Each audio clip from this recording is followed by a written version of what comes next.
ఉదయం 6కి అలారం మోగుతుంది. మీరు కళ్ళు తెరుస్తారు. కానీ మీ మనసు మాత్రం ఇంకా నిద్రపోతూనే ఉంటుంది. బెడ్ మీద నుంచి లేచి బాత్రూంలోకి వెళ్తారు. అద్దంలో మిమ్మల్ని మీరు చూసుకుంటారు. ఎప్పుడైనా ఆలోచించారా, ఆ అద్దంలో కనిపిస్తున్న మనిషి నిజంగా జీవిస్తున్నాడా, లేక కేవలం శ్వాస తీసుకుంటూ రోజులు వెళ్లదీస్తున్నాడా? ఒకసారి మీ చుట్టూ ఉన్న ప్రపంచాన్ని చూడండి. ప్రతి 10 మందిలో 8 మంది జీవితం ఎలా ఉందో తెలుసా? ఉదయం లేవటం, ట్రాఫిక్ లో పడి ఆఫీస్కి పరిగెత్తటం, 9 గంటలు పనిచేయటం, మళ్ళీ అలసటతో ఇంటికి రావటం, ఆ తర్వాత మళ్ళీ పడుకోవటం, మళ్ళీ రిపీట్. ఇది జీవితం అనుకుంటున్నారు మీరు? కాదు, ఇది జీవితం కానే కాదు. ఇది ఒక భయంకరమైన మెకానికల్ లూప్, ఒక యంత్రంలా బ్రతకటం. మన తాత ముత్తాతల కాలం నుంచి మనకు ఒక పెద్ద అబద్ధాన్ని అలవాటు చేశారు. పుట్టడం, చదవటం, ఒక ఉద్యోగం తెచ్చుకోవటం, పెళ్లి చేసుకోవటం, పిల్లల్ని కనటం, చివరికి ఒక రోజు చనిపోవటం.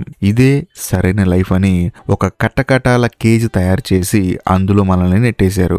మనమందరం ఆ బోన్లోనే కూర్చొని బయట ఉన్న ప్రపంచాన్ని చూస్తూ అబ్బో మన లైఫ్ చాలా సెటిల్డ్ గా ఉంది అని చెప్పేసి మనకి మనం అబద్ధం చెప్పుకుంటున్నాం. నిజం చెప్పమంటారా? మీరు సెటిల్ అవ్వలేదు, మీరు చచ్చిపోయారు. మీ ప్రాణం ఇంకా పోలేదు, కానీ మీలోని ఆత్మ, మీలోని ఆవేశం ఎప్పుడో చనిపోయాయి. స్వామి శ్రీ యుక్తేశ్వర్ గిరి గారు ఒక అద్భుతమైన మాట చెప్పారు. ఆయన అంటారు, శరీరానికి ఇచ్చే ఆహారంతో నువ్వు కేవలం బ్రతుకుతావు, కానీ నీ ఆత్మకిచ్చే ధ్యేయంతో మాత్రమే నువ్వు నిజంగా జీవిస్తావు. ఈరోజు మీ ఆత్మ ఆకలితో అలమటిస్తుంది. ఎందుకంటే దానికి కావాల్సిన అంతర్గత దాహం, ఒక ఉన్నతమైన లక్ష్యం మీరు ఇవ్వట్లేదు. మీకు సమాజం నేర్పిన భయం ఏంటో తెలుసా? మనుషులు ఏమనుకుంటారు? ఈ ఒక్క మాట ప్రపంచంలో కోట్ల మంది కళల్ని నిలువునా పూర్తి చేసింది. మనుషులు ఏమనుకుంటారు అని. సో మీరు ఒక కొత్త ఆలోచనతో ముందుకొస్తే ఈ సమాజం మిమ్మల్ని మెచ్చుకోదు. మీరు అందరిలా రొటీన్ గా ఉన్నంత కాలం మిమ్మల్ని మంచోడు అంటుంది, బాధ్యత గల పౌరుడు అంటుంది. కానీ మీరు ఆ చట్టాన్ని దాటి మీ లోపలి ఆశయాన్ని వెతుక్కుంటూ బయటకు వస్తే వెంటనే మిమ్మల్ని పిచ్చివాడు అని చెప్పేసి ముద్ర వేస్తుంది. ఆ ముద్ర పడుతుందేమోనేమో అనే భయంతోనే మీరు రోజు రోజుకి చచ్చిపోతున్నారు. మీరు పొద్దున్నే లేచిన వెంటనే పనికి వెళ్తారు. మీకు నెల నెల జీతం వస్తుంది, బ్యాంకు ఖాతాల్లో డబ్బులు పడుతున్నాయి. కానీ రాత్రి పడుకునే ముందు మీ మనసు ప్రశాంతంగా ఉంటుందా? ఉండదు. ఎందుకంటే మీరు చిన్నప్పుడు అనుకున్నది ఒకటి, ఇప్పుడు చేస్తున్నది ఒకటి. పోని మీకు ఊహొచ్చిన తర్వాత మీ జీవితంలో మీరు సాధించాలనుకున్నది ఒకటి, ఇప్పుడు చేస్తున్నది మరొకటి. మీరు చేస్తున్న పనిలో మీ ఆత్మ లేదు. అందులో కేవలం మీ శరీరం మాత్రమే ఉంది. డబ్బు కోసం, ఇల్లు కట్టడం కోసం, సమాజంలో పేరు కోసం మీరు ఆ పని చేస్తున్నారు. ఇది మీకు భారాన్ని ఇస్తుందే తప్ప మనశ్శాంతిని ఇవ్వదు. స్వామి శ్రీ యుక్తేశ్వర్ గిరి గారు ఎప్పుడు ఒక మాట చెప్తూ ఉండేవారు, బాహ్య ప్రపంచంలో నువ్వు పొందే విజయం నీ అహంకారానికి తీపిని ఇవ్వదు, కానీ నీ అంతరంగంలో ఉండే సత్యాన్ని అది ఏమాత్రం శాంతినివ్వలేదు. ఈరోజు మన పరిస్థితి కూడా సరిగ్గా ఇలాగే ఉంది. మనం కార్లు కొంటున్నాం, బంగ్లాలు కొంటున్నాం, సోషల్ మీడియాలో మనం ఏంటో చూపించుకుంటున్నాం. కానీ మనసులో మాత్రం ఒంటరితనం, భయం, అసూయ, పక్కవాడితో పోల్చుకోవటం, వాడు నాకంటే ముందుకెళ్ళిపోతున్నాడేమో అనే తాపత్రయం. ఈ పోలికనే మానసిక రోగమే మిమ్మల్ని ప్రశాంతంగా ఉండనివ్వడం లేదు. మీకు అసలైన సమస్య ఎక్కడుందో తెలుసా? మీరు చేసే ప్రతి పని బయట ప్రపంచానికి చూపించుకోవడానికే చేస్తున్నారు. దాన్నే బాహ్య ప్రేరణ అంటారు. లోకానికి నిరూపించాలి, సమాజంలో గొప్పగా అనిపించుకోవాలి అనే ఆరాటంలో మిమ్మల్ని మీరు పూర్తిగా మర్చిపోతున్నారు. ఒకవేళ ఈ రోజు నుంచి మిమ్మల్ని ఎవరు చూడరు అని తెలిస్తే, మీరు సోషల్ మీడియాలో ఫోటోలు పెట్టడానికి కుదరదు అని తెలిస్తే మీరు ఆ పని చేస్తారా? చేయరు. ఎందుకంటే మీ పనికి మూలం మీ లోపల లేదు, బయట ప్రపంచంలో ఉంది. ఆ బయట ప్రపంచం ప్రతి క్షణం మారుతూ ఉంటుంది. అందుకే మీ మనసు కూడా క్షణానికో రకంగా కొట్టుమిట్టాడుతుంది. అసలు మన జీవితాలు ఇంత యంత్రాంగాల్లాగా ఎందుకు తయారయ్యాయో ఎప్పుడైనా ఆలోచించారా? ఎందుకంటే చిన్నప్పటి నుంచి మనకి వేసిన ప్రోగ్రామింగ్ అది. మన తల్లిదండ్రులు, మన స్కూళ్ళు, మన సమాజం, వీళ్ళందరూ మన మైండ్లో ఒక విషయాన్ని బలంగా నాటేశారు. నువ్వు భయపడాలి, ఓడిపోతావేమోనని భయం, ఎవరైనా ఏమన్నా అంటారేమోనని భయం, పక్కవాడి కంటే వెనుకబడిపోతామేమో అనే భయం. ఈ భయమే మనల్ని నడిపిస్తుంది తప్ప మన ఆత్మలోని ఆ ఆశయం కాదు. మనం చేసే ప్రతి చిన్న పని వెనుక ఒక స్వార్థం లేదా ఒక భయం దాగి ఉంది. స్వామి శ్రీ యుక్తేశ్వర్ గిరి గారు ఒక లోతైన సత్యాన్ని వెల్లడించారు. ఆయన అంటారు, జ్ఞానం లేని ఆశయం గుడ్డిది, కానీ భయంతో కూడిన జీవనం నిరంతరం మరణంతో సమానం. మనం ప్రతిరోజు ఆ మరణాన్ని అనుభవిస్తూనే ఉన్నాం. మనుషులు ఎందుకు ఇంకొకరి గురించి ముచ్చట్లు చెప్పుకుంటారు? ఎందుకంటే పక్కవాడు కొన్న కారును చూసి అసూయ పడతారు. ఎందుకంటే వాళ్ళ సొంత జీవితాల్లో ఏమాత్రం డెప్త్ ఉండదు కాబట్టి. సొంతంగా ఒక ఉన్నతమైన లక్ష్యం లేనివాడు ఎప్పుడూ పక్కవాడి జీవితంలోకి తొంగి చూడటానికే ప్రయత్నిస్తాడు. వాడు తన ఖాళీతనాన్ని నింపుకోవడానికి బయట ప్రపంచంలో డ్రామాలు వెతుక్కుంటాడు. మీ లోపల ఒక సరైన అంతర్గత అనుసంధానం లేనప్పుడు మీరు బాహ్య ప్రపంచానికి బానిసలుగా మారతారు. అంటే సింపుల్ గా చెప్పాలంటే, మీకు ఒక లక్ష్యం లేనప్పుడు ఈ భూమి మీద మీరు పక్కనోడి జీవితంలో ఏం జరుగుతుందా అని చెప్పేసి చూస్తూ ఉంటారు. అలా చూస్తున్నప్పుడు ఏం జరుగుతుందంటే, ఒక చిన్న ప్రశంస వస్తే ఆకాశంలో తేలిపోతారు, ఒక చిన్న విమర్శ వస్తే పాతాళానికి కుంగిపోతారు. ఎందుకంటే మీ రిమోట్ కంట్రోల్ మీ చేతిలో లేదు, ఎవడో రోడ్డు మీద వెళ్లేవాడి చేతిలో ఉంది. వ్యాపారాలు చేసేవాళ్ళు, మార్కెటింగ్ కంపెనీలు ఈ బలహీనతనే పెట్టుబడిగా మార్చుకుంటాయి. మీకు నిజంగా అవసరం లేని వస్తువులను కూడా మీరు ఏదో సాధించారనే భ్రమను కల్పించి ఆ వస్తువులు మీతో కొనిస్తున్నారు. ఉదాహరణకి ఐఫోన్ అనుకోండి. ఐఫోన్ అనేది స్టేటస్ సింబల్ గా మార్చేసి ప్రతి ఒక్కళ్ళు కొనేలాగా చేశారు. దీన్నే మార్కెటింగ్ అంటారు. ఆ మార్కెటింగ్ వెనుక ఒక పెద్ద వ్యాపారమే ఉంటుంది. ఐఫోన్ కొనుక్కోకూడదా అంటే కొనుక్కోకూడదు అని కాదు, కానీ మనకు ఒక లక్ష్యం ఉండాలి. ఆ లక్ష్యానికి చేరువయ్యే క్రమంలో మన దగ్గరకు డబ్బు వస్తూ ఉంటుంది ఆటోమేటిక్ గా, వద్దన్నా కూడా. అలా వెళ్తున్నప్పుడు మనం పర్చేస్ చేయడంలో తప్పులేదు. కానీ ఏమీ సాధించకుండా, ఏ లక్ష్యం లేకుండా కేవలం ఐఫోన్ నా దగ్గర ఉంటే నేను గొప్పవాడిని అనుకుంటే మాత్రం ఖచ్చితంగా మీరు వ్యాపారాలు చేసే వాళ్ళ చేతుల్లో, మార్కెటింగ్ చేసే వాళ్ళ చేతుల్లో బలైపోయినట్లే. కానీ ఇక్కడ ఒక హైలైట్ విషయం ఏంటంటే, ఆ వస్తువు కొన్న మరునాడే, అంటే మీరు ఆ వస్తువు కొన్న మరునాడే ఆనందం ఆవిరైపోతుంది. మళ్ళీ ఇంకేదో కావాలనే తాపత్రయం మొదలవుతుంది. ఈ అంతులేని కోరికల చక్రంలో పడి మీరు మీ జీవితాన్ని, మీ ప్రశాంతతని అమ్మేస్తున్నారు. మీలోని నిజమైన శక్తిని గుర్తించకుండా ఉండటానికి సమాజం తయారు చేసిన అతి పెద్ద మాయ ఇది. మీరు మిమ్మల్ని ఒకసారి ప్రశ్నించుకోండి. చివరిగా మీరు ఏమీ ఆశించకుండా ఒక పని ఎప్పుడు చేశారు? ఒక ప్రశంస కోసం కాకుండా, ఒక ప్రతిఫలం కోసం కాకుండా, కేవలం ఆ పని చేయడంలోనే మీకు ఆనందం ఉంది కాబట్టి ఎప్పుడు చేశారు?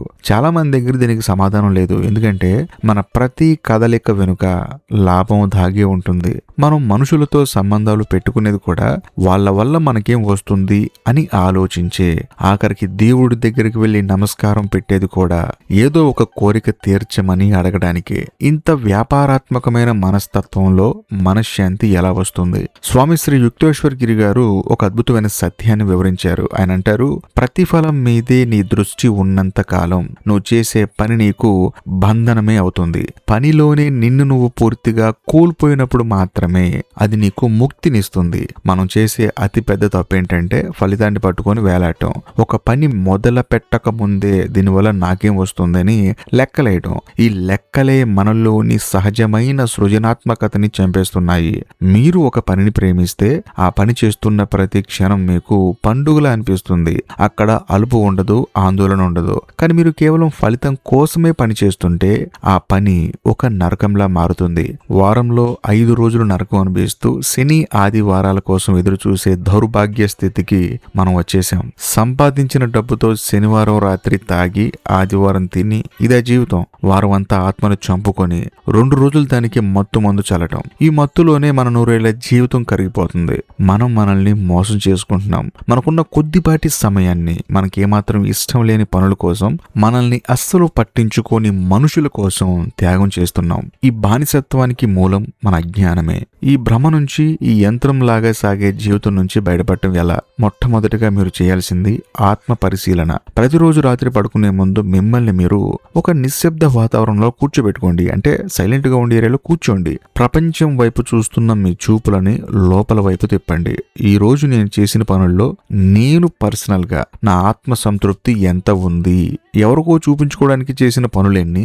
నా మనస్సాక్షికి లోబడి చేసిన పనులెన్ని? ఈ ప్రశ్నలు మిమ్మల్ని కలవరపెడతాయి, కానీ నిజమైన మేల్కొలుపుకి ఇది నాంది. స్వామి శ్రీ యుక్తేశ్వర్ గిరి గారు క్రమశిక్షణ గురించి ఒక గొప్ప మాట చెప్పారు. ఆయన అంటారు, నీ మనసుని నువ్వు శాసించకపోతే ఈ ప్రపంచం నిన్ను తన ఇష్టం వచ్చినట్లు ఆడిస్తుంది.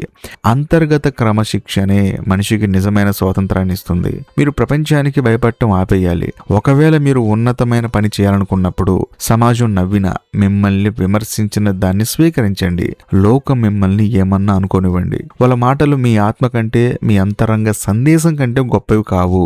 మీ జీవితంలో ప్రతిరోజు కనీసం అర్ధగంట సమయాన్ని ఏకాంతానికి కేటాయించండి. ఆ సమయంలో ఫోన్ పక్కన పెట్టండి. సోషల్ మీడియా వైపు చూడకండి. ఎవరితోనూ మాట్లాడకండి. కేవలం మీరు, మీ అంతరాత్మ మాత్రమే ఉండాలి. ఆ నిశ్శబ్దంలోనే మీ అసలైన అంతర్గత ధ్యాస ఏంటో వినిపిస్తుంది. అంతర్గత అనుసంధానం ఉన్న వ్యక్తికి బాహ్య ప్రపంచపు గందరగోళాలు ఏమాత్రం భయాన్ని కలిగించవు. అతను ఒంటరిగా ఉన్న, వేల మంది మధ్యలో ఉన్న తన ప్రశాంతతని కోల్పోడు. అంతర్గత ప్రశాంతత అనేది బయట ఎక్కడో దొరికే వస్తువు కాదు. అది మీ లోపల ముందే ఉంది. కానీ దాన్ని కప్పేసిన చెత్తని మీరు తొలగించాలి. మీ ఆశయాలు, మీ ఆలోచనలు వేరొకరి కాపీలా ఉండకూడదు. అది మీ సొంత అనుభవాల నుంచి, మీ లోపలి దాహం నుంచి రావాలి. స్వామి శ్రీ యుక్తేశ్వర్ గిరి గారు అనేవారు, సత్యం అనేది ఎవరి ద్వారా ప్రబోధించబడినా అది నీ అనుభూతుల్లోకి రానంత వరకే కేవలం ఒక సమాచారం మాత్రమే. నీ స్వీయ సాధనే దాన్ని జ్ఞానంగా మారుస్తుంది. అందుకే కేవలం మాటలు వినటం వల్ల మీ జీవితం మారదు. మీరు ప్రతిరోజు ఆచరణలో పెట్టాలి.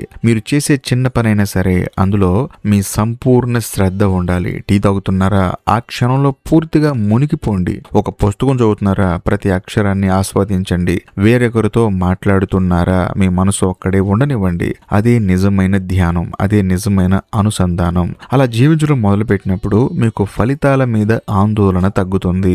వర్తమాన క్షణంలో జీవించడం అలవాటవుతుంది. అప్పుడు మిమ్మల్ని ఏ భయం కదిలించలేదు, ఏ ఒత్తిడి లొంగ తీసుకోలేదు.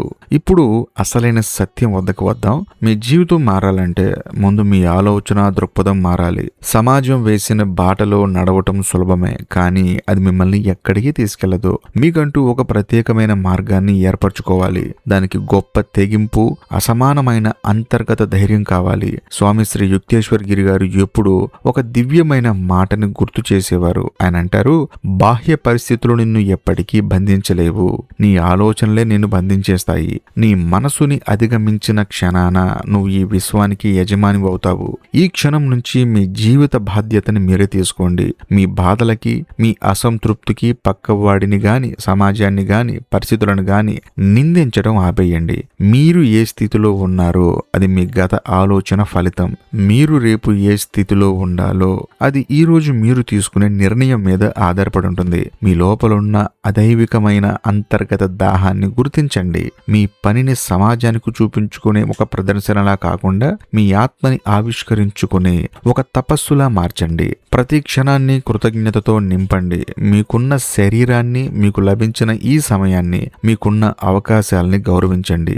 జీవితం అంటే కేవలం పుట్టి చావటం కాదు. జీవితం అంటే మీలోని అత్యున్నతమైన శక్తులని మేల్కొల్పడం. మీ అంతరాత్మలో మీరు సరిగ్గా అనుసంధానమైన రోజు ప్రపంచం ఏమనుకుంటుందో అనే భయం శాశ్వతంగా అంతమైపోతుంది. ఆ రోజు మీరు కేవలం బ్రతకరు, ఒక విజేతలా శ్వాసిస్తారు. ఆ రోజు మీ లోపల వెలిగే కాంతి ఈ సమాజపు చీకట్లను చీల్చుకుంటూ బయటకు వస్తుంది. ఆ క్షణం కోసం మీ అంతరంగాన్ని సిద్ధం చేయండి. ఈ వీడియో గనక మీకు నచ్చితే, ఈ వీడియో గనక మీలో ఒక మార్పును క్రియేట్ చేస్తే ఖచ్చితంగా కామెంట్ చేయండి. కామెంట్ కోసం వెయిట్ చేస్తూ ఉంటాను. బాయ్.